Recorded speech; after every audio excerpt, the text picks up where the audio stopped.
Mga kapuso, nagbabalik po ako ng hirit. Narito ang pabaon naming weekend checklist. 47 degrees Celsius ang pinakamataas na heat index na asahan ngayong Biyernes. Ang update hatid DOH Weather Presenter Anjo Pertiera. Nandyan po siya sa Pantabangan, Nueva Ecija. Anjo, good morning. Diyan ba ang 47? Magandang umaga, Sir Ivan. Magandang umaga, mga kapuso. Ngayong araw, andito po ako sa Pantabangan, Nueva Ecija, kung saan naabot nga po ng 4 to 5 hours ang land travel time. Sa mga oso ito nakita nyo ay medyo maulap nga po at malamig po ang simoy ng hangin. Samantala, mga kapuso, aabot naman muli sa 30 lugar dito sa ating bansa makakaranas ng matinding init at alinsangan ngayong araw ng Biyernes.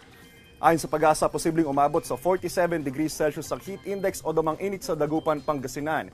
46 degrees Celsius naman sa Apari, Cagayan at Aborlan, Palawan. 45 degrees Celsius naman sa Bacnotan, La Union, Subic, Zambales, Sangli Point, Cavite, Coron, Palawan at San Jose Occidental, Mindoro.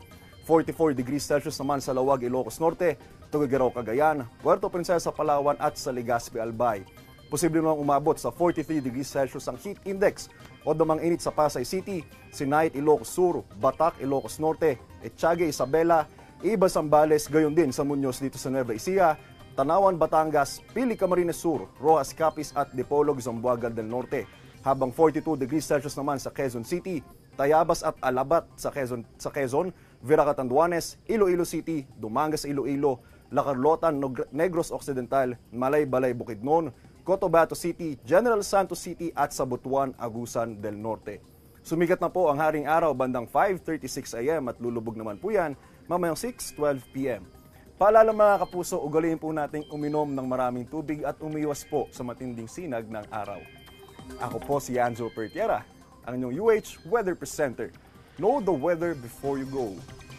Para mark safe lagi, mga kapuso.